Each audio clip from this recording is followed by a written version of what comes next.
हाँ हाँ। हेलो दोस्तों, आप सभी को गुड आफ्टरनून। तो आज मैं अपने जो मूव कोर्स था मैं उसको कंप्लीट कर रहा था, वो मेरा अधूरा छूट गया था। तो वहाँ से अब मैं कोशिश करूँगा कि अब मैं उसको रेगुलरली का कंप्लीट करूँ। तो आज मैं जो जिस कोर्स टास्क को कंप्लीट करने जा रहा हूँ वो है कोर्स टास्क नंबर 13। उसमें है कि आपको अपना हाथ जो जगन्नाथ बुक है वो पूरी रीड करनी है, एक चैप्टर, फिर उसके बाद में आपको उसका एक रिव्यू देना है।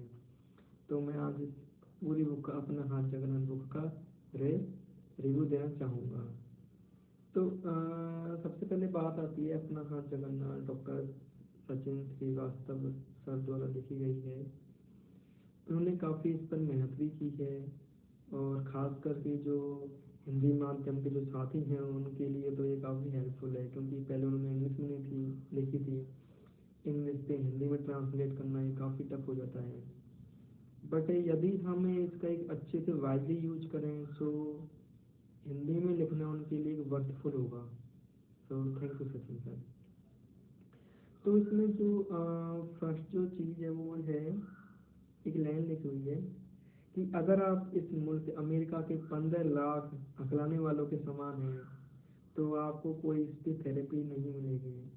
आपको जो करना है वो अपने बलबूते ही करना होगा, उन विचारों और संसाधनों को लेकर जो आपको उपलब्ध हैं। यानी कि कुछ करो, आप काफ़ी सारे हकलाने वाले हैं और उनमें से कुछ कुछ ने अपनी स्टेमिना को मैनेज कर लिया। तो ऐसा तो नहीं है कि हम अपने स्टेमिना को मैनेज नहीं कर सकते, हम चाहें तो मैनेज कर सकते हैं, बस थोड़ा संघर्ष है और थोड़ा टफ है, पर ऐसा नहीं है कि हम नहीं कर सकते। तो जब हम कुछ हद तक मेहनत करके इसको कर सकते हैं तो हमें अपने आप पर म म मेहनत करनी चाहिए। तो करते हैं स्टार्ट। चैप्टर नंबर फर्स्ट है कि स्वयं सदा क्यों। एक्चुअली क्या होता है, हकलाने में जो ये प्रोसेस होता है बचपन से लेकर अभी तक इतना लंबा हो चुका होता है कि जब हम स्टैमरिंग को काम करना स्टार्ट करते हैं तो इसमें काफ़ी लंबे समय तक मदद की ज़रूरत पड़ती है। तो कोई यदि हम स्पीच थेरेपी भी ज्वाइन करते हैं तो इसको लंबे समय तक कौन ज्वाइन कर पाएगा, कौन उसकी इतनी लंबे समय तक फीस दे पाएगा। तो सबसे अच्छा तरीका है, जब हमें पता चल चुका है कि हमें लंबे समय तक इस पर काम करना है तो, और हम किसी को स्पीच थेरेपिस्ट को अपन हायर भी नहीं कर सकते, तो सबसे अच्छा तरीका है अपनी मदद खुद करना सीख जाएं। जैसे हम ये सोच लें कि मेरे को पूरे का इंडिया को मेरे को ट्रैवलिंग करना है मेरी बाइक से। तो सिंपल सी बात, जो सिंपल सिंपल जो बेसिक सी चीज़ें हैं वो हमें उसमें सीखनी चाहिए कि कभी टायर पंचर हो गया बीच में, तो ऐसी चीज़ें। उसी प्रकार स्टेमरिंग में है कि हमें अपने स्पीच थेरेपिस्ट खुद बनना है, सीखना है सभी जगहों से, फिर अपने आप को उनसे धीरे धीरे उनकी पर प्रैक्टिस करनी है। तो ये चीज़ें, यानी कि हकलाने में काफ़ी लंबे समय तक इलाज की जरूरत पड़ती है, तो हमें अपने थेरेपिस्ट खुद बनना चाहिए। और हम जब सारी चीज़ें नॉलेज ले लेंगे, समझ लेंगे चीज़ों को, फिर हमारे यहाँ पे प्रैक्टिस करना रहेगा। तो हम स्वयं स्वयं सदा समूह से जुड़ें या डेली बेसिस पर अपन प्रैक्टिस करते रहें। तो ये स्वयं समूह, स्वयं सहायता क्यों जरूरी है, इसलिए स्वयं सहायता जरूरी है कि केवल हम ही हैं जो हमारी मदद कर सकते लंबे टाइम तक। और टीसा ने अपॉर्चुनिटी दी है टेलीग्राम ग्रुप स्वयं समूह कि हम इनकी हेल्प से हम अपने को एक डिसिप्लिन में ला सकते हैं और अपन अपने आप पर प्रैक्टिस कर सकते हैं। तो स्वीकार्यता के दूसरा पहलू है कि शब्दों में स्वीकार कर लेना कि मैं हकलाता हूँ ये पर्याप्त नहीं है। हकलाने को स्वीकार करना और उस पथ पर चलना, उस पथ पर फॉरवर्ड होना एक इम्पोर्टेंट है। हमने सारी कुछ सीख तो लिया बट हम उन पर काम नहीं कर रहे हैं, तो वो स्वीकार्यता नहीं। स्वीकार करने का ही मतलब यही है कि हमें मालूम चल गया, फिर हमें ये मालूम चल गया कि इतने टाइम लगेगा और हम उस पथ पर धीरे धीरे चल रहे हैं, पेशेंटली, एक एक कंसिस्टेंटली वे में चल रहे हैं लंबे समय तक, यही है। फिर इसके बाद में जो सेकंड चैप्टर है हकलाना क्या है। बेसिकली हकलाना सामान्यतः एक न्यूरोलॉजिकल या जेनेटिक कारणों से शुरू होती है। सामान्यतः इनिशियली में जो बचपन में गर्ल मेल और फीमेल का जो रेशियो होता है वो बराबर का रहता है, बट उम्र बढ़ने के साथ साथ फीमेल का जो स्टेमिनिंग होती है उनमें कम होती जाती है। जबकि आमतौर पर यदि हम वयस्कों में देखें तो प्रति 4 हकलाने वाले पुरुषों की बात करें तो उनमें एक महिला ही हकलाने वाली मिलती होगी। या तो मतलब ये काफ़ी, जब हम वयस्क होते हैं तो उसमें जो पो, पो, पो, पुरुषों का पुरुषों का जो रेशो होता है वो ज़्यादा होता है, जबकि फीमेल का रेशो कम होता है। तो ये जेनेटिक से स्टार्ट होता है, फिर धीरे धीरे साइकोलॉजी बन जाता है। कैसे? अब दूसरों ने हमको टोक दिया, यार ये तो हलाता है यार, तो कैसे बोल रहा है, वो शॉकिंग हो जाते हैं। फिर हमें लगता है कि हमने क्या ऐसा बोल दिया यार, ये तो मतलब ये तो कोई बेकार चीज़ है, ये तो हकलाना है यार। फिर हम उसको छिपाने लग जाते हैं, दूसरों से बात नहीं करना चाहते हैं। बात करने का मौका आता है तो हम भाग जाते हैं वहाँ से चलो यार अब तो बोलना पड़ेगा, चलो भगो यहाँ से। अब तो स्कूल जाते टाइम जब हम स्कूल जाते हैं तो हमें सभी को नमस्ते करनी पड़ती है।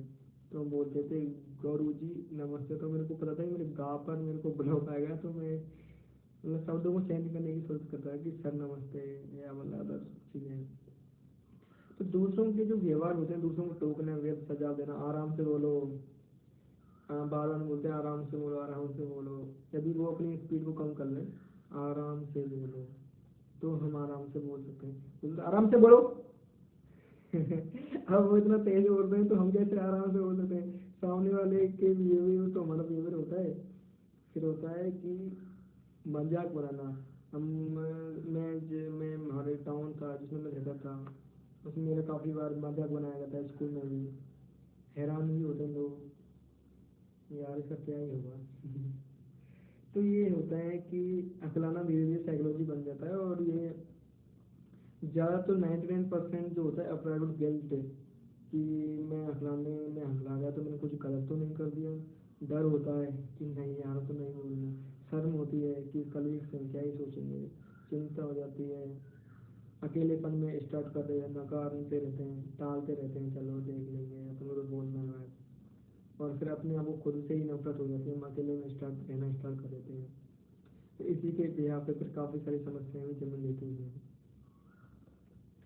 तो इसके मतलब यही है कि यदि हम जब तक अपने सामाजिक या साइकोलॉजिकल कारकों पर ध्यान नहीं देंगे तो हकलाने पर काम करना सिर्फ अधूरा है। जैसे कि हमें अपने डर को खत्म करना हो, शर्म को, अपराध बोध को, असक्तता कि मैं ये नहीं कर सकता, वो नहीं कर सकता, हमें स्वीकार करना चाहिए कि हम कर सकते हैं। हमें धीरे धीरे करके फिर इस पर आगे बढ़ना चाहिए। कि फिर छिपाने की प्रवृत्ति, दूसरों से कतराना, बचना, अपने में सिमटे रहना, कुंठाहीन बनना, इस पूरी मानसिकता को बदले बिना सिर्फ हकलाने पर काम करेंगे तो ये हम प्रॉपर स्टेमिना को मैनेज नहीं कर पाएंगे, और ये हमारी मानसिकता चेंज नहीं हो पाएगी। तो पहले उन पर कारकों में काम करना चाहिए। इसकी सबसे अच्छी चीज़ है कि पहले खुद पर काम करो, पहले अपने आप पर अप्लाई करो अकेले में, जो भी हम सीखते हैं टेक्निक्स वगैरह। फिर स्वयं समूह में प्रैक्टिस करो, वहाँ पे जाके आप स्वयं समूह जहाँ पर हैं, आपके वहाँ पर हैं तो उस पर प्रैक्टिस करो। तीसरा की ऑनलाइन मीटिंग है, उनमें क्या होता है कि स्वयं समूह में सबसे बड़ा फायदा होता है कि यदि वहाँ पर 4-5 लोग भी आ रहे हैं, सबसे अच्छा ग्रुप है वहाँ पर, हमें जितना बोलने का मौका मिलेगा उतना ही अच्छा है। और ऑनलाइन भी टीचर की मीटिंग होती है, उनमें भी अटेंड करना चाहिए, वो भी अच्छा है। तो इस तरह हम इस पर अपने आप काम करें, 1 साल तक चलते रहें तो वो काफ़ी अच्छा है। इसमें अपन संचार की जो बेसिक नीड है, ध्यान से सुनना। यदि हम किसी हकलाने वाले बंदे को ध्यान से सुनते हैं ना तो वो समझता है यार यही बंदा मेरे को मिला है जिसने मेरे को ध्यान से सुना है, इसकी वो सारी बातें बोल दो भाई, उसका मन हल्का हो जाएगा, फिर वो फेमिलियर हो जाएगा, ज़्यादा समझना ये हम भूल जाते हैं। तो यदि हम फ्लुएंसी के पीछे ना भागे और कुशल संचार के अ, अ, खूब अ, अच्छे गुड कम्युनिकेशन के पीछे भागें तो ज़्यादा अच्छा है। जैसे कि यहाँ पर सचिन सर की ज़्यादा बोध कथा भी दी गई है कि कि एक जो राम हैं, रामू और कोलू के बीच में बात होने लगी गई। उसके पापा, उसकी मम्मी, उसके टीचर समझाते हैं कि माई हेड यानी मैडम का सिर, माई हेड यानी पिताजी का सिर, माई मैडम का। फिर रामू जो है उनकी बारी, फिर जो गोल फिर जो गो गोलू है वो बारी के समझता है कि माई हेड यानी ये क्या है, ये तेरा सिर है, तो ये माई हेड यानी मेरा सिर, ये मेरा सिर, ये तेरा सिर, ये मेरी नाक की तेरी नाक। तो इसको बारीकियाँ, जो हमारी बारीकियाँ समझता है, जो हमारी प्रॉब्लम का सॉल्यूशन दे रहा है, वो हमारे लिए कुशल संचारकर्ता होता है। हमारे लिए कुशल संचारकर्ता, गुड कम्युनिकेटर कोई भी हो सकता है। वो स्वयं के समूह में हो सकता है, वो कोई टीचर का मेंबर हो सकता है, चाहे वो टीचर के हायर सीनियर वो हो सकते हैं मेंबर, तो कोई भी हमारा लिए गुड कम्युनिकेटर हो सकता है, जो हमें सुनता है, समझता है, हमारी प्रॉब्लम का सही ढंग से सॉल्यूशन देता है, वही हमारे लिए अच्छा कम्युनिकेटर है। बाकी की तो बातें तो सभी सही बोलते हैं, बट वो क्या होता है, काफ़ी बार कुछ लोग इतना फ्लुएंट बोलते हैं कि हमें समझ में नहीं आई, तो हमें समझ में नहीं आई तो हम क्या अप्लाई करेंगे। हमारे जिसकी समझ में आए वो हमारे लिए गुड कम्युनिकेटर है। फिर डिमांड कैपेसिटी वाला मॉडल भी आ जाता है कि समाज की या फैमिली की जितनी हमारी डिमांड होती है और हमारी क्षमता उतनी नहीं होती है, तो मैं स्टेमिंग हो जाती है वहाँ पर। तो इसके बाद में आता है क्या मैं हकलाता हूँ। एक्चुअली जब तक हम इसको स्वीकार नहीं करेंगे कि मैं हकलाता हूँ, समस्या को समस्या के रूप में जब तक हम खुलकर स्वीकार नहीं करेंगे, तब तक हम उसको सोल्यूशन नहीं ढूंढ सकते। बचते रहते हैं कि नहीं मैं तो नहीं हकलाता, मैं तो शब्दों को चेंज कर लेता हूँ, मेरे को स्टेमिंग होती है तो मैं तो शब्दों को ही चेंज कर लेता हूँ यार। जैसे मेरे को 75 बोलने में दिक्कत होती है, नहीं वो 75 था, 75 था ना। ऐसे ही ऐसे ही हमें कहीं और जाना है, उससे आगे पीछे का नाम बोल देते हैं कि वहाँ पर छोड़ देना, मतलब वहाँ का बोल देता टिकट, ठीक है। आगे पीछे की दिक्कत हो गई थी। अकेलाना एक संघर्ष प्रतिक्रिया है, ना चाहते हुए भी हम कभी रुकेंगे, इसको यदि स्वीकार कर लें तो ये ज़्यादा बेहतर है। इसलिए सबसे कारगर जो तकनीक है वो आगे रहेगी, वॉलंटियर स्टेमिंग, ये सबसे ज़्यादा इम्पोर्टेंट है। ये पूरे जमे हुए खंड की डर की शर्म की धज्जियाँ उड़ा देती है। जब आप जानबूझ कर किसी के पास जाओगे, 60 सेकेंड या 30 सेकेंड भी आप वॉलंटरी स्टैंडिंग करोगे तो आपको इतना कॉन्फिडेंस मिलेगा, फिर आपको लगेगा ही नहीं कि यदि बाई चांस में कभी हकला भी गया तो मुझे फर्क नहीं पड़ेगा, मतलब। तो ये है इसके बाद में। तो इसमें सचिन सर ने इस चैप्टर में कुछ पॉइंट्स दिए गए हैं, तो उनको यदि हम फॉलो करें 9 पॉइंट में, ये लगभग 9 टाइम इंटरवल तक, तो हम काफ़ी अच्छे से उन पर काम करें तो हम काफ़ी अच्छा कर सकते हैं। तो इसमें एक चीज़, सबसे इम्पोर्टेंट चीज़ होती है एक अच्छे संचार में कि ध्यान से सुनना, निगाहें मिलाना, मुस्कुराना, सवाल पूछना, किसी स्पेस तकनीक का इस्तेमाल करना। अकलाना की अकलाना मैनेज करने की प्रक्रिया में एक लंबा सफ़र है, लंबी प्रक्रिया है। कम से कम 1 साल के लिए यदि हम कमर कमर कस कर तैयार हो जाएं तो ही हम इस मैराथन में जीतने के लिए उपयुक्त हैं। नहीं तो यदि हम छोड़ देंगे तो जिस लेवल पर चले थे, जिस लेवल पर स्टेमिंग हो रही थी, हम वैसे ही रहेंगे, फिर हम फिर स्टेमिंग को अच्छे से मैनेज भी नहीं कर पाएंगे। या एक्सेप्टेंस में बात करूँ, पूरे जीवन के प्रति एक दृष्टिकोण है। हमें एक्सेप्टेंस हमें अपने जीवन के हर लेवल पर सीखनी पड़ेगी। आज हम स्टूडेंट हैं तो हमारे लिए एक्सेप्टेंस एक्सेप्ट करना कि कोई चीज़ों को अलग है।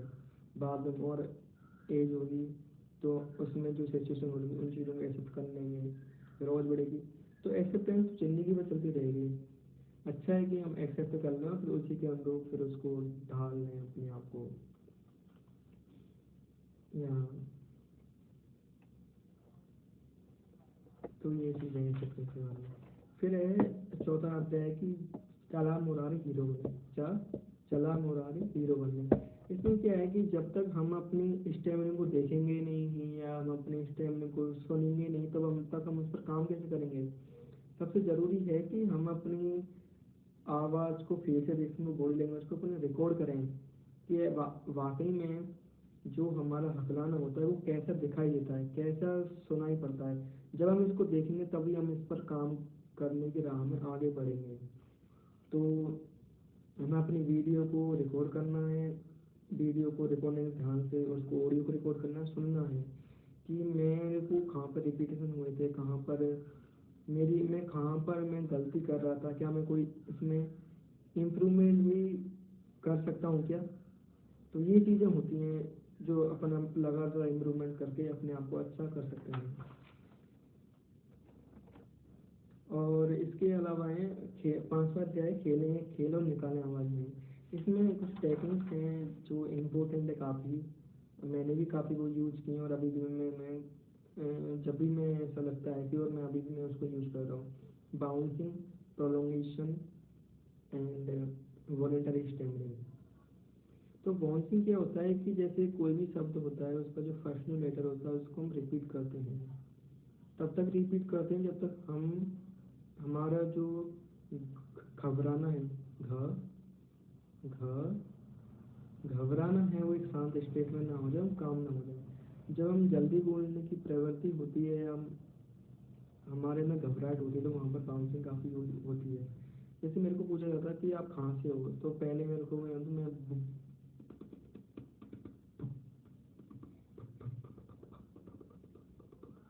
भरतपुर से हूँ। तो कोई सोचता था कि भागलपुर, कोई भारतपुर, पता नहीं क्या सोचता। पर जब से मैंने इस बाउंसिंग को उस पर अप्लाई किया है कि मैं भ भ भ भरतपुर से हूँ, अभी मैं इसको आराम से होती हूँ। इनिशियली मैंने 5-6 टाइम तक बाउंस किया था, जितना मैं आराम नहीं उसका।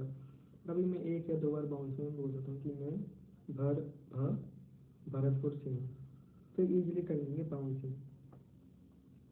इसमें ये थी कि पहले हमें उन शब्दों में बाउंसिंग करनी है जिसको हमें स्टेम नहीं होती है 1 मंथ से 2 मंथ तक। उसके बाद में फिर हम इसमें कंफर्ट लेवल अचीव कर लें, फिर उसके बाद में हमें उस पर प्रैक्टिस करनी है जिन पर हमें स्टेमिंग होती है उन वर्ड बाउंसिंग। इसी तरह प्रोलोंगेशन है। प्रोलोंगेशन भी हमें शब्द की जो फर्स्ट जो वर्ड होता है उसको स्पीच करना होता है। अपन शब्द के फर्स्ट वर्ड को खींचते हैं। जैसे मैं भारतपुर से हूँ, हाँ हमारी जयपुर एसएसजी अभी एक्टिव है।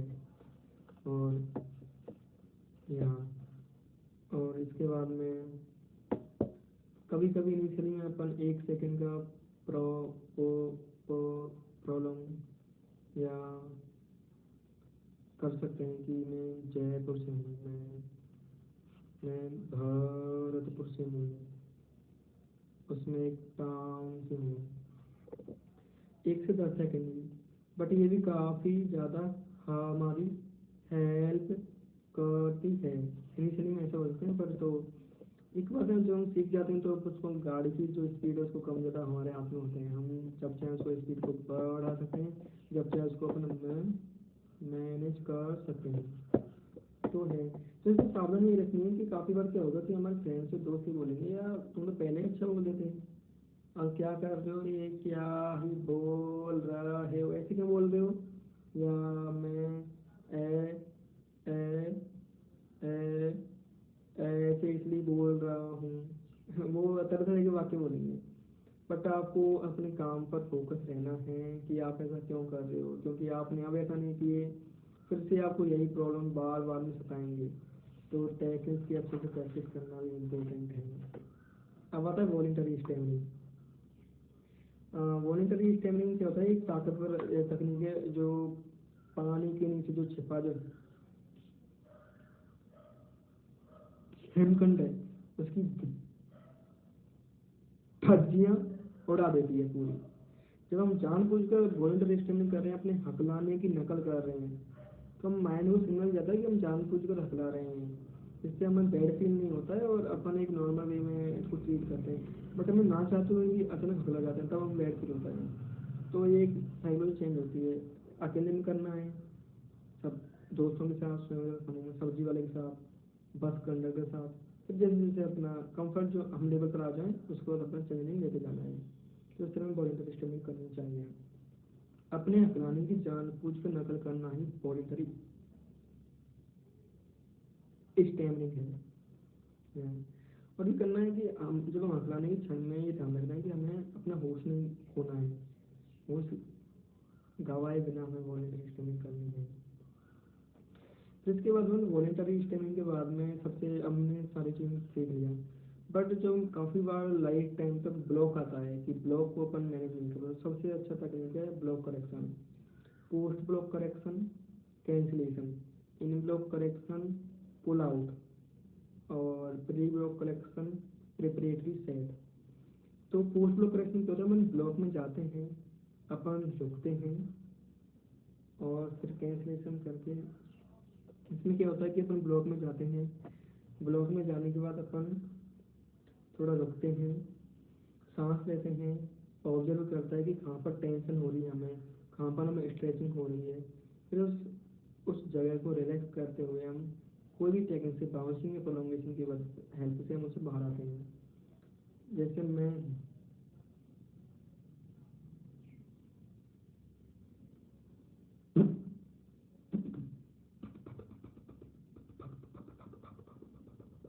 भरतपुर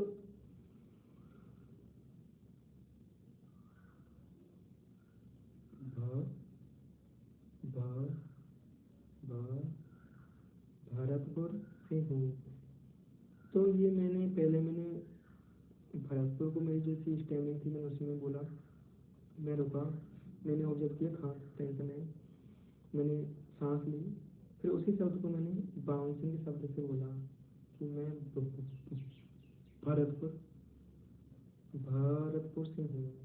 मैंने अब इसको प्रोलोंगेशन के माध्यम से बोला है। तो मैं कहाँ टेंशन हो रही है मैं उसको ऑब्जर्व करना है और फिर अपन बोल सकते हैं, इसको बोलते हैं कैंसिलेशन।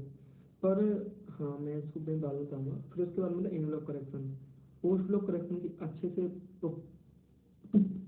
प्रैक्टिस प्रैक्टिस हो जाने के बाद अपने इनब्लॉक करेक्शन डालते हैं, यानी कि हम ब्लॉक में रहते हैं तभी हम कोई टेक्निक यूज करते हैं और उससे बाहर निकलते हैं। जैसे मैं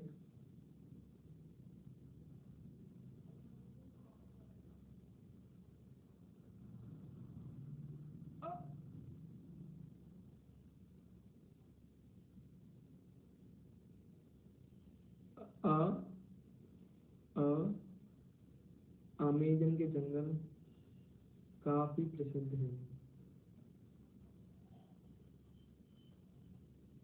तो अ अमेजन के अमेजन, मेरे को वो हुई थी स्टेमिंग, मैंने वहीं से मैंने कंटिन्यू किया और मैंने बाउंसिंग हेल्प से अमेजन के जंगल यहाँ।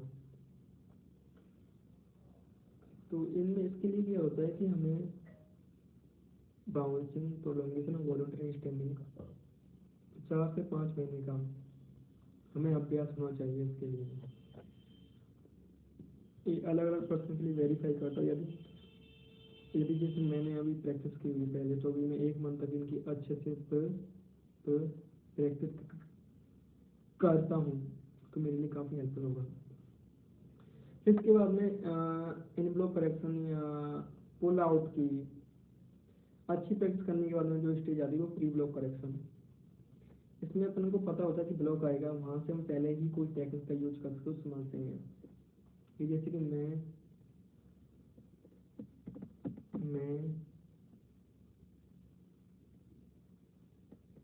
जैसे बेंगलुरु एक अच्छी जगह है, ब ब बेंगलुरु एक काफ़ी अच्छी जगह है। तो मेरे को पता था कि मेरे बेंगलुरु बोलूँगा तो ब्लॉक आ सकता है, यहाँ मैंने पहले ही इसको टेक्निक यूज कर लिया। तो इन जो ब्लॉक करेक्शन को सीखने से पहले हमें ज़रूरी है कि हमें वॉलंटरी स्टेमिंग, प्रोलोंगेशन, बाउंसिंग की विभिन्न विभिन्न स्थितियों में कम से कम काफ़ी प्रैक्टिस होनी चाहिए। हमारे कंफर्ट जोन बढ़ते रहने चाहिए उन टेक्निक्स में।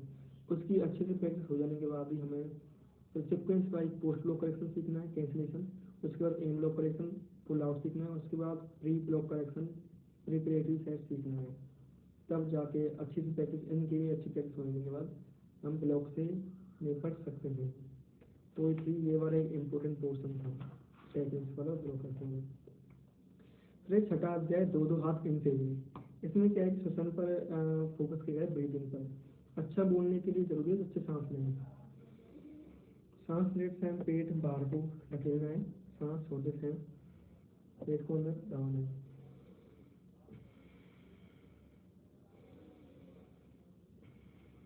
ये एक अच्छी टेक्निक है जिससे हम रिलैक्स होते हैं और सांस का एक बोलने में एक अहम रोल होता है।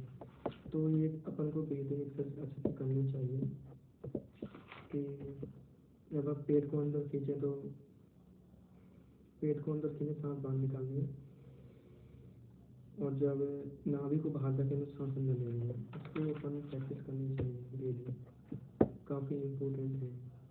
बट अपन को ये अपना जगन्नाथ बुक है ना, जैसे जैसे हम सिक्वेंस दिया गया चैप्टर का, उसी के अकॉर्डिंग हम इसको फॉलो करें तो वो ज़्यादा अच्छा है। तो बात है मोने पोजिंग। क्या होता है कि हम कोई चीज़ पढ़ रहे हैं या कोई चीज़ में अर्धविराम या कोमा लगा हुआ है तो उसको उसी के अनुसार हमें बोलना चाहिए। किसी शब्द के बाद कोमा लगा हुआ है तो वहाँ पर रुकना चाहिए, सांस लेनी चाहिए, फिर उसके बाद में वापस बोलना चाहिए, यानी कि मौन पोजिंग। ये एक अच्छी तकनीक है पोजिंग। इसमें हमें सोचने का मौका भी मिलता है, बाकी के जो मेंबर्स होते हैं उनसे हमें आई कांटेक्ट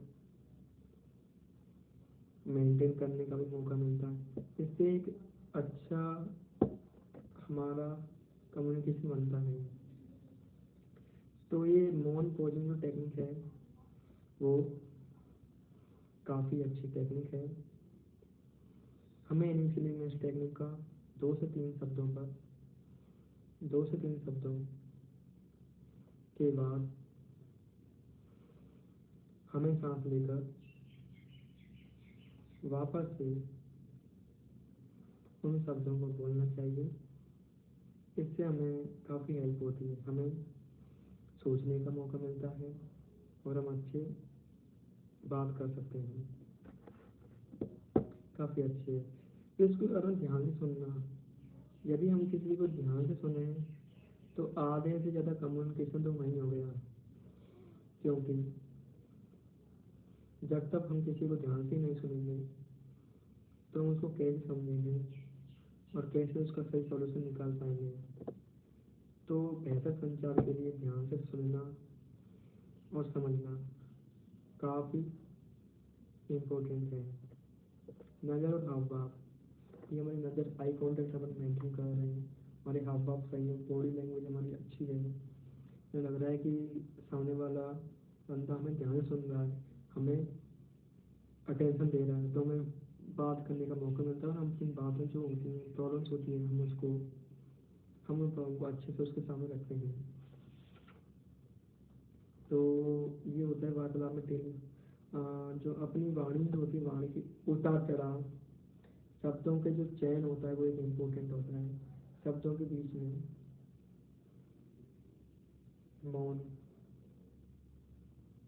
ध्यान से सुनना, श्रोता से फीडबैक मांगना काफ़ी अच्छे हैं। तो ये चीज़ें काफ़ी अच्छी हैं। तो दो हाथ ब्रीदिंग, मौन, पॉजिंग के साथ बोलना चाहिए और बेहतर संचार के लिए कम्युनिकेशन, ध्यान से सुनना, आपके हाव भाव और आई कांटेक्ट मेंटेन करना और मुस्कुराना एक बेहतर कला है। यदि हम हंसाते हुए मुस्कुरा लेते हैं तो हमारा जो कम्युनिकेशन है वो एक अलग ही डायरेक्शन में पहुंच जाता है, काफ़ी अच्छा होता है। इसके अगले चैप्टर पे चलते हैं, अध्याय 7, मन का खेल। इसमें क्या होता है, अपन मन के खेल में काफ़ी बार हमारे अंदर मन में नकारात्मक विचार आते रहते हैं, तो उनको दूर करने का जो सबसे अच्छा तरीका है वो है सकारात्मक क्रियाओं से अपन नकारात्मक विचारों से जीत पा सकते हैं। केवल पॉजिटिव थॉट से अब नेगेटिव थॉट्स पर विजय नहीं प्राप्त कर सकते, क्योंकि पॉजिटिव थॉट्स तो अपन यूट्यूब पर देख लेते हैं, क्या कोई आता है फर्क? नहीं। जब तक हम पॉजिटिव एक्टिविटी नहीं करते हैं, सुबह हमने मालूम किया कि हम धीरे धीरे अपने 10 बजे उठते हैं, 8 बजे उठना स्टार्ट किया, 2-3 हफ्ते बाद 6-5 बजे उठना स्टार्ट कर दिया, 1 मंथ बाद तो हम 6 बजे उठ रहे हैं, 5 बजे उठ रहे हैं, आराम से ध्यान करो, 5 मिनट तक रनिंग करके आओ, 1 से 1.5 किलोमीटर जॉगिंग। इसके बाद में जो क्रियाकलापों को करना होता है यार, बाकी पहले तो मैं सोता रहता था, अब तो मैं घूम रहा हूँ तो काफ़ी अच्छा लगता है। तो हम नेगेटिव थॉट्स पर पॉजिटिव क्रियाओं से विजय प्राप्त हो सकते हैं। अच्छी पहल अच्छी आदतों में बदलने में समय लेती है। समय से पहले यदि हम रुकेंगे तो जहाँ से हम चले थे हम वहीं पर पहुँच जाएंगे। तो इसलिए हमें पेशेंस करना चाहिए, हमारे पास परसिवरेंस होनी चाहिए कि जितना समय लगेगा, 1 साल, मैं धीरे धीरे इस पथ पर चलूँगा। मुझे पता है कि इस पथ पर जो भी लोग चले हैं वो प्योर हो चुकी है, उनकी मतलब स्टेप उन्होंने मैनेज कर लिए हैं। तो इतना लेवल मोटिवेशन स्ट्रॉन्ग होगा, धीरे धीरे चलना आता होगा, तो अपन जरूर क्यों ना, जब कोई कुछ अच्छे बंदे उस मुकाम पर पहुंच पाते हैं तो हम क्यों नहीं पहुंच पाते, हम भी पहुंचेंगे। हमारे हाथ में केवल कोशिश है, तुम्हें कोशिश करनी चाहिए। तो चौथी इसमें 2-3 बातें हैं। तो जो पहला है इसमें डर, हाँ, ठीक है। फिर है एक इम्पोर्टेंट बात कि अपनी सोच को बदलने की जो प्रक्रिया में जो वातावरण होता है वो एक लंबी भूमिका अदा करता है। सही वातावरण मिलने पर जो नॉर्मल इंसान में होता है ना, वो असाधारण उपलब्धियाँ हासिल कर लेता है। वातावरण से आधारित है लक्ष्य आधारित समय। यदि हम किसी चीज़ की कंपटीशन की प्रिपरेशन कर रहे हैं तो उस कंपटीशन से अच्छे अच्छे जुड़े हुए स्टूडेंट, तभी हम उस गोल की तरफ अच्छे जा पाएंगे। यदि हम ध्यान करना चाहते हैं तो जो भी मेंबर ध्यान करना चाहते हैं एक अच्छे ध्यान मन में जुड़े तो वहाँ पर अपन एक डिसिप्लिन के साथ रह पाएंगे बिना फोर्स के। अकेले डिसिप्लिन में रहना बहुत टफ है जबकि मामला हमारा नेगेटिव हो तो। और यदि हम कटिबद्ध और गंभीर नहीं है तो हमारा जो समूह है वो भी धीरे धीरे निकल जाएंगे। इसलिए हम जो भी चीज़ की शुरुआत करते हैं पहले सोच समझ लें, उसकी सारी गहराइयों को नाप लेना चाहिए और फिर उसके बाद में हम उस फील्ड में उतरना चाहिए, उस पर काम करना चाहिए। अपने अपने अंदर हमें वही चीज़ें बोलनी चाहिए जिनका हमें आवाज़ हो। बगैर अपने अंदर को के मन को जाने हम कैसे संचार की दौड़ में आगे निकल सकते हैं। तो सबसे बड़ा प्रश्न है तो हम ध्यान की जो टॉर्च है वो बाकी मुड़ी है उसको अंदर कैसे बोले ध्यान। इसलिए चुपचाप शांत होकर बैठना है कम से कम समय में 10 मिनट 20 मिनट 30 मिनट 1 घंटा है इसलिए में ध्यान करना है। हमारा मन भागेगा जरूर पर फिर भी हम ध्यान कर रहे हैं तो काफ़ी अच्छी हेल्प होती है इससे। तो इसमें कुछ सचिन सर ने पॉइंट दिए हैं मुझे मन के खेल में, इसमें लगभग 9 पॉइंट्स हैं, ये काफ़ी इम्पोर्टेंट है। सुबह जल्दी सोने ताकि सुबह जल्दी उठ जाएं, अपना इम्पोर्टेंट काम पहले निपटा लें, धीरे धीरे करके धीरे धीरे बढ़ते रहें। और सुबह और शाम को ध्यान करते समय सोएं, ध्यान करते करते सुबह ध्यान करें। और इसमें कुछ पॉइंट्स हैं जो काफ़ी इम्पोर्टेंट हैं तो वो मैं पढ़ लेना काफ़ी इम्पोर्टेंट है। फिर इसके बाद क्या होता है अपन चीज़ें सीख तो लेते हैं उस पर अपन घर नहीं करते हैं। धीरे धीरे क्या होता है हम जो भी सीखते हैं उसको ध्यान से हो जाते हैं। इसलिए ज़रूरी है कि हम प्लान कर लें कि हमें क्या सीखना है, फिर उसी पर स्टिक रहना है, उसी को फॉलो करना है हमें। तो यही होती है कि इनके खेल में विजय पाने के लिए जीवन शैली में धीरे धीरे हमें सकारात्मक बदलाव लाने चाहिए। हमारा मानक है, जंग भी हमारी है, मन की जीत जीत है, मन की जीत हार, तो ये चीज़ें हैं। चैप्टर खत्म। इसके बाद में चैप्टर आता है 8वां अध्याय जीवन मूल्य और आत्मविश्वास। इसमें क्या होता है कि हमारे में अंदर क्या होता है कुछ नेगेटिव पॉइंट होते हैं। कुछ सचिन सर ने 15 पॉइंट दिए हुए हैं, इनमें से आपके जितने भी पॉइंट सही हों, आपने जितने भी आपने सही माना है उनका योग कर लो। जब 0 से 4 के बीच में अंक आना है तो पॉजिटिव होगा, 5 से 8 अंक के बीच में कुछ नकारात्मक भावना जुड़ हैं, 9 से ज़्यादा आप अपनी आलोचना करते रहते हो। तो जैसे क्या होता है हमारा गिलास आला हमेशा ही बोलते हैं का सामान है, हमारा गिलास तो आधा खाली है, हम दूसरे पक्ष से देखते हैं आधा, हमारा आधा गिलास तो चलो भरा है। हमारे दो हाथ हैं, दो पैर हैं, एक अच्छा वो है, यदि हम इनको यूज करें तो काफ़ी अच्छा है। क्या पता किसी का कोई कुछ नहीं है, वो भी अपने आप को गर्व कर रहा है। तो कुछ पॉइंट्स हैं उनको अपन इसमें पढ़ें और अपना एक फीडबैक दें। और इसमें जो नकारात्मक सोच से कैसे आज़ाद हों कि हम जो जिसकी कल्पना करते हैं, ध्यान में अपन उसका ध्यान करें, अपन उसको विजुअलाइज करें, उसके बारे में लिखें, बातें करें, अपने आप का बेस्ट दें और do your best leave the rest. ये चीज़ अच्छी है। जब भी हमें ये होता है कि गलतियाँ होने पर अफसोस करने के बजाय उन पर मनन करें, तो दोबारा सोचें कि उन गलतियों से कैसे बचा जा सकता है। और ये हम बार बार गलती कर रहे हैं तो ये तो बहुत ही ज़्यादा अफसोसजनक है, फिर तो अपन चैन भी नहीं करते। कोशिश करना है कि हम गलतियों को बार बार ना दोहराएं, या और हमें हर छोटी और बड़ी सफलता के जश्न मनाना चाहिए। अपनी कोई आपको यदि आपने कोई अच्छा काम किया है, आपको अंदर से आपकी अंतरात्मा बोलती है, तो अपने आप के लिए क्लैपिंग करें, अपने आप को प्रोत्साहित करें कि आपने आज अच्छा काम किया, आपने आज अच्छा काम किया, आज का दिन आपका अच्छा रहा। तो और जब भी हमें कोई सफलता मिलती है या कोई group photo group group photo video trophy certificate उनको संभाल कर रखना चाहिए। जब भी हम नेगेटिव फीलिंग बने उनको देखना चाहिए, और हम डायरी भी लिखनी चाहिए जो पॉजिटिव क्षण में हो, तो उनसे काफ़ी होती है। और अब एक आता है जौहरी विंडो। इस जौहरी विंडो में क्या होता है कि इसमें चार पहलू होते हैं कि मैं जानता हूँ, मैं नहीं जानता हूँ। फिर साइड में होती है कि मैं फर्स्ट मैं जानता हूँ और मेरे बारे में बातें जो हैं उनको दुनिया भी जानती है। फिर आता है मैं जानता हूँ और जिनको दुनिया नहीं जानती है, सेकंड में। फिर आता है मैं नहीं जानता हूँ और मेरे बारे में उनको दुनिया जानती है।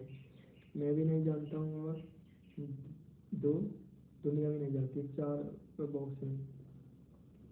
तो इसमें जैसे लिखा है उसको यदि हम फॉलो करें सीक्वेंस वाइज तो काफ़ी अच्छा होगा। मैं जानता हूँ और दुनिया भी जानती है, उनको एक पॉइंट में लिख लो। मैं जानता हूँ पर मेरे बारे में वो बातें हैं जो दुनिया नहीं जानती है। वो मैं नहीं जानता हूँ और मेरे बारे में दुनिया जानती है, उनसे फीडबैक मांगे तो मैं उसको प्राप्त कर सकते हैं। अज्ञात में जो है उनके लिए यही है, हमें उस पर एक्सपेरिमेंट करता रहना चाहिए, न्यू चैलेंज लेते रहना चाहिए, हमें सीखते रहना चाहिए। तो ये जो चीज़ें इसमें इसको अपन अच्छे से फॉलो करें तो काफ़ी अच्छा होगा। इसके बाद में अपन दोस्तों के साथ करीबी में जो आपके अच्छे दोस्त हैं जिस पर आपको ट्रस्ट हो, उसके साथ एक अपन वो भी कर सकते हैं, मतलब एक्सपेरिमेंट करते हैं कि तुम अपने संबंध में चीज़ों को मैं लिखता हूँ बहुत कि मैं 2000 में जन्मा, 2001 में जन्मा, उसके बाद मेरा ये घटना हुई, मैं टीचर ने डांटा, मेरे को टीचर ने बाहर निकाल दिया या टीचर ने या मेरे को यहाँ पर मैंने रनिंग में मेरे को भाग लिया तो मैंने इतना ऐसा नहीं तो मैंने अचीवमेंट हुई, यहाँ भी इसको लिया। इन चीज़ों को लिखेंगे तो इनसे मालूम चलेगा कि अपने बारे में जानने के लिए। बट ये चीज़ें उन्हीं के साथ करना है ट्रस्ट हो, और आप अपना बेस्ट दें और बेहतर दें और आपका फिर गौरव भी अच्छा हो जाएगा। ऐसा नहीं कि हमेशा बेकार लोग, अच्छे लोग मिलते हैं, वेट करना चाहिए, पेशेंस रखना चाहिए। सभी तरह के लोग मिलते हैं, अच्छे लोग मिलते हैं, उनसे हमेशा जुड़े रहना चाहिए, सीखते रहना चाहिए। आप जैसे हो उसी इंसान को ढूंढना चाहोगे। आप अच्छे हो तो आप अच्छे इंसान को ढूंढना चाहोगे। बट ऐसा नहीं हो सकता कि अच्छे इंसान नहीं है, अच्छे इंसान हैं, एक टाइम पर नहीं मिलते हैं, पेशेंस के साथ मिलते हैं, अच्छी चीज़ें भी, और पेशेंस रखना चाहिए और अपनी मेहनत का करते रहना चाहिए। फिर 9वां अध्याय है सितारों के आगे जहाँ और भी है। वातावरण के आगे पहले बताइए, सर्वशक्तिमान वातावरण के आगे कुछ भी नहीं है। काफ़ी बार क्या होता है कि हम ऐसे में जा रहे हैं सर्वशक्तिमान में, जैसे को कहते हैं, काफ़ी बार क्या होता है अनजान में फैमिली मेम्बर से या कुछ वो जानते नहीं है, वो ये बोलते हैं तुम तो नहीं खाते, तुम तो बस जरा से रुकते हो, तुम्हें कहीं जाने की जरूरत नहीं है, मैं जहाँ वहाँ जाने की, तुम यहाँ पर क्यों जाते हो, इसमें मत जाओ, इसमें टाइम वेस्ट होता है, मत जाओ इसमें। तो निश्चित रूप से आप क्या करोगे कि स्वयं समूह में जाना छोड़ दोगे। इसके ना ही कोई थेरेपी आजमाओगे, ना ही कुछ करोगे, छोड़ दोगे, फिर अपनी जो स्टेमिंग उसमें जीते रहोगे। मैं तो अपना मैं सारा काम ऐसा कर लेता हूँ, मैं टॉपर हूँ, मैं खुद मैं टॉपर हूँ, मैंने सारे एग्जाम वो कर लिए क्लियर, बट मैं लोगों से कम्युनिकेट नहीं कर पाता, मैं तो लोगों से बोल ही नहीं पाता, मेरे को बहुत एंजाइटी होती है, लोग क्या सोचेंगे मेरे को, मेरी जो प्रॉब्लम हो रही है, हजार तरह की दिक्कतें हैं। तो इससे अच्छा है कि हमें ट्रस्ट हो, जब ट्रस्ट एंड जुड़े हैं तो काम करना ही बस। सिचुएशन को हैंडल करना एक महत्वपूर्ण कला है। हम नौकरी पाल लेकर अपनी करियर में सक्सेस होना एक अलग चीज़ है, हम वहाँ बेस्ट करें वो अलग चीज़ है। सिचुएशन को हैंडल करना वो एक इम्पोर्टेंट चीज़ है। राजा में क्या होता है, राजा में यही तो, राजा के पास नॉलेज थोड़ी होती है, राजा के पास सभी फील्डों की नॉलेज होती है, उसके पास अच्छे फील्डों में नॉलेजेबल होते हैं, वो हैंडल करता है, मैनेज करता है चीज़ों को। एक अच्छा राजा वही होता है, या अच्छा लीडर, सारी चीज़ों को सही ढंग से है हैंडल कर पाए और उनको मैनेज कर पाए। तो वो चीज़ हमें सीखनी होती है, तो सीखनी भी चाहिए आई थिंक। हमें ज़िंदगी में जहाँ से जो सीखने का मौका मिले सीखना चाहिए, पता नहीं कौन चीज़ कब किस क्षण पर काम आ जाए, तो ये एक अच्छा तरीका है यहाँ। तो इससे अपन कैसे करें, अपने साथ अपने आसपास यदि कोई स्वयं समूह है उससे जुड़कर अपना डर या दर्द बांट सकते हैं। इसमें इम्पोर्टेंट है ध्यान से सुनना, ध्यान से दूसरों की बात करना, उनकी मदद करने के समान है। सम्मान सुनना और उनको सराहना एक बहुत इम्पोर्टेंट है। इसके आगे कुछ भी नहीं करना है, ना टेक्निक्स बताना है, ना कुछ भी नहीं करना है, जब तक वो आगे से ना बोले कि मेरे को हेल्प चाहिए, मैं कैसे वो कुछ करूँ इसके लिए, तब तक आपको कुछ नहीं बोलना है, ध्यान सुनना है, और जब बोल रहे हैं उनको केवल उनकी बातों को सराहना है, ये चीज़ इम्पोर्टेंट है। फिर अगला कदम है, यदि हम सेवन पदों में काफ़ी टाइम तक वर्क कर चुके हैं तो हमें भी एक रेस्पॉन्सिबल रहना चाहिए, और हमें इससे लीडरशिप क्वालिटी डेवलप होती है कि हमें भी अपने क्षेत्र में सारी चीज़ सीख चुके हैं तो स्वयं समूह शुरू करना चाहिए। कुछ इससे अपन नियोजन, मॉनिटरिंग, एवेल्यूशन सीखते हैं कि क्या कैसे क्या रहा है, क्या नहीं रहा है, और इसके अलावा जो इससे काफ़ी हेल्प होती है आई थिंक यहाँ। और फिर आपको मालूम चलेगा कि आप जिस चीज़ को इतना छिपा रहे थे, जिस चीज़ को अपने अभी तक पीछे रोका हुआ था, वो हकलाना नहीं था कि हकलाने करने हैं। हकलाने के डर के कारण आप नहीं बोल रहे थे, हकलाने के डर के कारण आप हिचकिचा रहे थे, वो हकलाना प्रॉब्लम नहीं थी, वो डर था उसका कि मैं हकला गया तो क्या हो गया।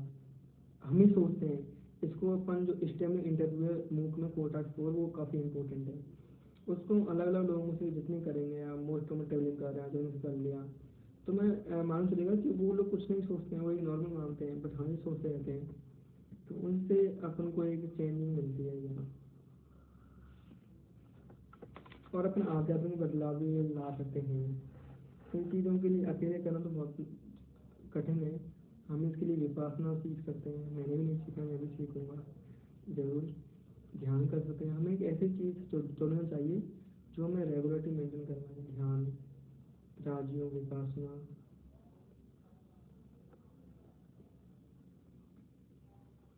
इसमें क्वेश्चन में दिया गया है, निसर्गदत्त महाराज जी गुरु थे, उन्होंने बोला है अगर तुम जानते हो कि तुम कौन हो तो तुम गलत हो, क्योंकि हम जानते ही हम कौन है, फिर हम उससे आगे बढ़ ही नहीं सकते हम उस लेवल से, क्योंकि हम जो हैं वे शब्दों और विचारों से परे हैं, इसलिए जानने का विषय ही नहीं। हम हर क्षण इम्प्रूवमेंट करते रहेंगे तो हम लगातार बदलते रहेंगे। तो ये चीज़ें हैं, काफ़ी अच्छा चैप्टर है ये भी। फिर धीरे धीरे क्या होगा कि हमें, यदि हमें हकलाना ना होता तो हमें इतनी सामग्री ना होती।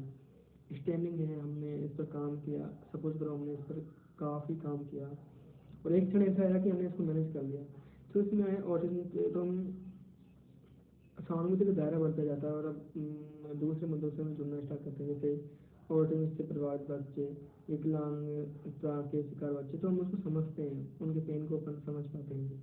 यदि स्टैंडिंग नहीं होती तो हम समझ नहीं पाते। फिर इसका 10वां अध्याय कार्य योजना सारांश। कंफर्ट जोन से बाहर निकलना, योजनाबद्ध तरीके से, कुछ महीने में, कुछ साल तक कमर कसकर उस योजना पर काम करना जी जान से, एक इम्पोर्टेंट है। सही वातावरण है स्वास्थ्य सहायता समूह इसके लिए बहुत ज़रूरी है, क्योंकि जब तक आप सारी चीज़ों को अकेले करते रहोगे एक दिन ऐसा आएगा काफ़ी बार डिमोटिवेट हो जाओगे, डैन हो जाओगे। इसलिए इम्पोर्टेंट स्वयं सहायता समूह की जो मीटिंग होती हैं आपके शहर में उनको जाएं, नहीं है तो आप स्टार्ट करें।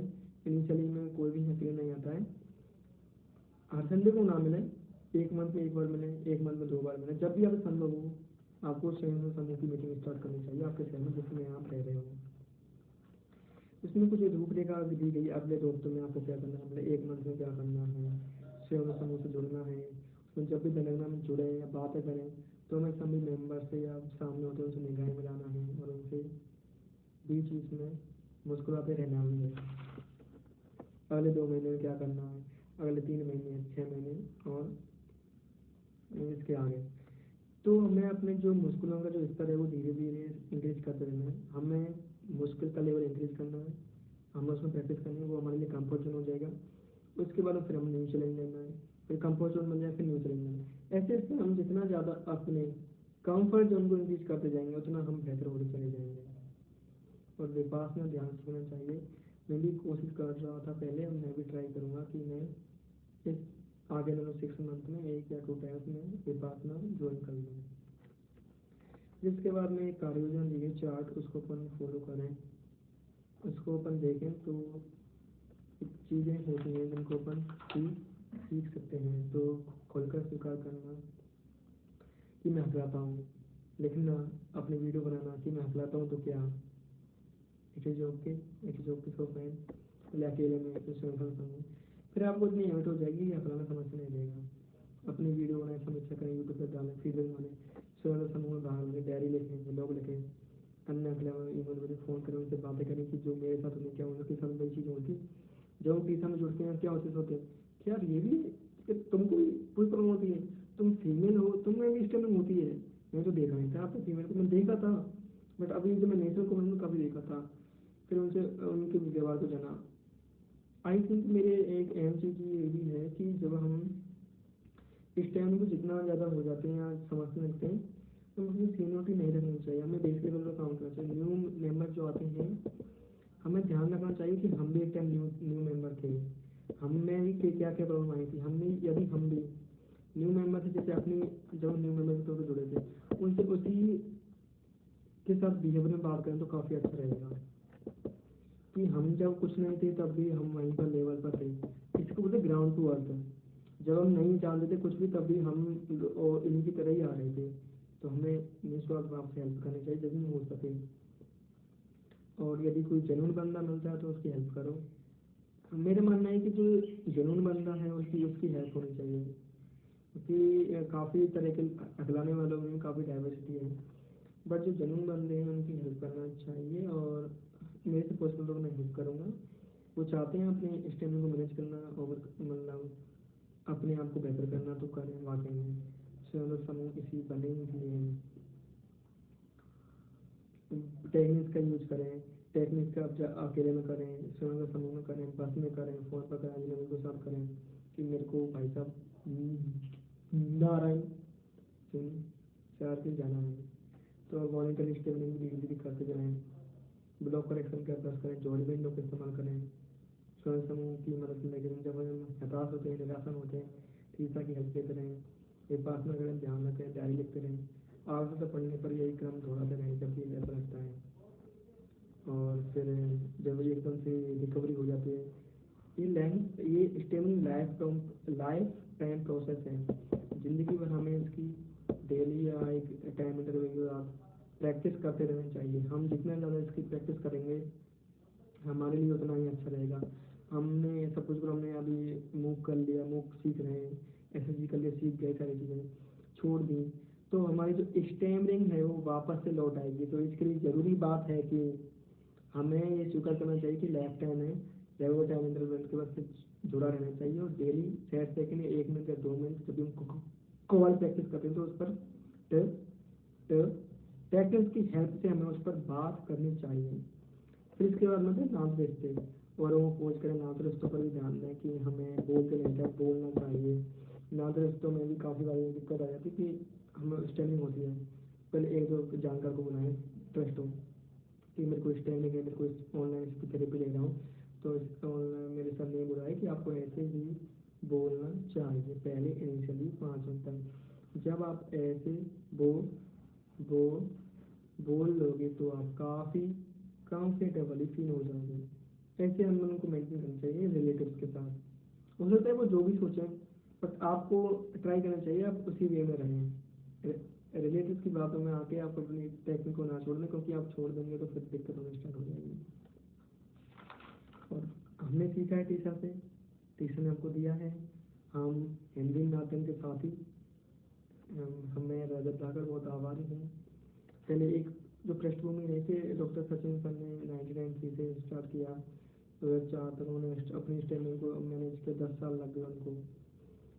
10 सालों में कितना एक्सपीरियंस रहा हो, कितनी सारी डिफिकल्टीज को जूझे हुए एक्सपीरियंस और एक्स्ट्रा ऑर्डिनरी है। तो पहली जो तो इसके बाद में जो पहले जो सचिन सर का काफ़ी योगदान है। धीरे धीरे लास्ट का जो पेज है पृष्ठभूमि में लिखा है कि 2012 में सबसे पहले भुवनेश्वर में नेशनल कॉन्फ्रेंस थी, वहाँ पे काफ़ी लोग आए थे जिन्होंने, जब हमें यही लगता है कि इनिशियल करते हैं तो हमें लगता है कौन आएगा, ऐसे भी कोई आदत नहीं चाहें क्यों भाई। हर चीज़ की शुरुआत छोटे लेवल से होती है, बट हमें सही करना है, हम जरूर तो हम जाएंगे चाहे कोई भी ना हो। तो ये इम्पोर्टेंट है कि हमें 2 घंटे की 1 घंटे की निकाल कर जाना चाहिए, हमें प्रैक्टिस करनी चाहिए लगातार।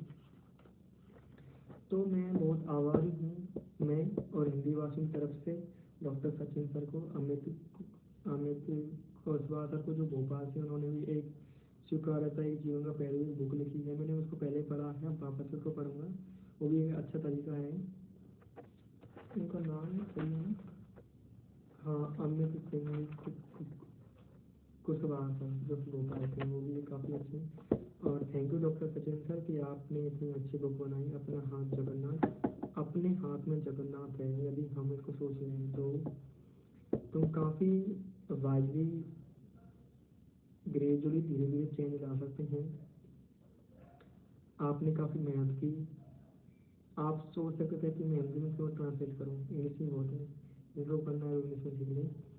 फिर से मैं आपको बहुत बहुत धन्यवाद देना चाहूँ कि आपने इसको हिंदी में ट्रांसलेट किया, और एक सारी हिंदी के अलावा हिंदी मिनी सीरीज भी बनाई अपने यूट्यूब पर, वो भी काफ़ी हेल्पफुल है।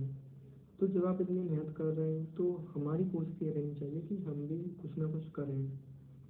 हो सकता है अभी कुछ प्रॉब्लम्स हो या समय की पाबंदी हो, बट या लाइफ में जब भी मौका मिलेगा मैं हमेशा टीचर के लिए, जो टीचर ने मेरे को दिया है मैं उसका मैं भी दूँ कुछ ना कुछ। क्योंकि क्या होता है कि जहाँ से हमें मिला है हमें लगता है कि इसकी वजह से हमारी लाइफ में चेंज हुआ है, काफ़ी चेंज हुआ है। हमने पहले मानसिकता बदली है तो हमें भी हेल्प करनी चाहिए। बट जो बेसिकली है कि आपको अपने इसी के साथ में ही काम करने के साथ में हमें हमारे जो करियर है उस पर भी फोकस करना चाहिए, पहले लेके जाना चाहिए, बैलेंस वे में लेके जाना चाहिए। एक बार हमारा हम जिस मुकाम पर जाना चाहते हैं वो हमारा करियर सेट हो जाए तो उसके बाद हम टीचर की काफ़ी तरफ से हेल्प कर सकते हैं। एक तरह से तो हम हेल्प कर रहे हैं टीचर के स्वयं समूह से, बट एक हम ब्रॉड लेवल पर कुछ चेंज करना चाहते हैं तो हमें कुछ अच्छी मेहनत करनी चाहिए, मेहनत करनी पड़ेगी उसके लिए, और अच्छी अच्छी जगहों पर जाना चाहिए ताकि जो इस हकलाने वालों की और हेल्प हो सके और कोई पेन में ना हो। मतलब ऐसा ना हो कि किसी को हकलाते हकलाते वो सारी ज़िंदगी व्यतीत कर दे, उससे पता ही ना चले कि कोई टीचर या कोई ऐसा भी एनजीओ है जो फ्री में कुछ काम कर रहा है। तो very very thank you doctor Sachin sir, यहाँ and Amit Kushwaha sir and teacher के और मेंबर्स, मैंने सीखा काफ़ी। एंड यहाँ और तो भी काफ़ी सारे सेशन हैं, मैं लॉन्ग टाइम तक मैं आगे भी फीडबैक देता रहूँगा। और डॉक्टर अमित बजाज सर, उनसे भी काफ़ी सीखने वाला टेक्निक, उन्होंने मेरे को काफ़ी किसान मन को काफ़ी वो मिलता है कि जब वो हिंदी में भी अपनी बातें बोलते हैं, इंग्लिश से हिंदी में, मैं पीएच की लैंग्वेज है। हालांकि मेरे को कोशिश करनी चाहिए कि मैं इंग्लिश सीखूँगा, इंग्लिश में कुछ काम नहीं चलेगा। But very very thank you कि आपने यदि अब इंग्लिश में बोल रहे होते तो शायद मैं यहाँ से भाग गया होता तक तो मैं सोच गया होगा तो भाई मेरे तो कुछ समझ में नहीं आ गया इंग्लिश, चलो यहाँ से चलते, हमारे लिए कुछ नहीं है। But doctor Amit Bajaj sir भी काफ़ी वो अब्रॉड में रह रहे हैं, बट फिर भी काफ़ी सेशन को इंग्लिश में, तो उनका भी बहुत बहुत थैंक यू। थैंक यू आप सभी को लोगों का। मेरे मेरे को काफ़ी अच्छा लगा अपना हाथ जगन्नाथ बुक को पढ़ के, काफ़ी चीज़ें सीखने को मिली और मैंने अपना रिव्यू दिया। आई थिंक मैं ऐसे ही और एक्सपीरियंस पढ़ता रहूँगा, सीखता रहूँगा। जब भी मौका मिलेगा मैं टीचर की हेल्प करता रहूँगा जहाँ तक मुझे सोच सकेगा। और ज़िंदगी एक ही मिली है, इसी में जो काम करना है इसी में करना है, तो वाइली से करना है। और यहाँ सो ये था मेरा अपना हाथ जगन्नाथ का फीडबैक। मैं इसमें जो चीज़ें हैं मैं वाह वापस से पूरा करूँगा, टेक्निक्स की हेल्प करूँगा, कैंसलेशन की प्रैक्टिस प्रैक्टिस करूँगा, सारी चीज़ों में ध्यान से सीखूंगा, समझूंगा, प्रैक्टिस करूँगा। Thank you Sachin sir, all of this member, धन्यवाद।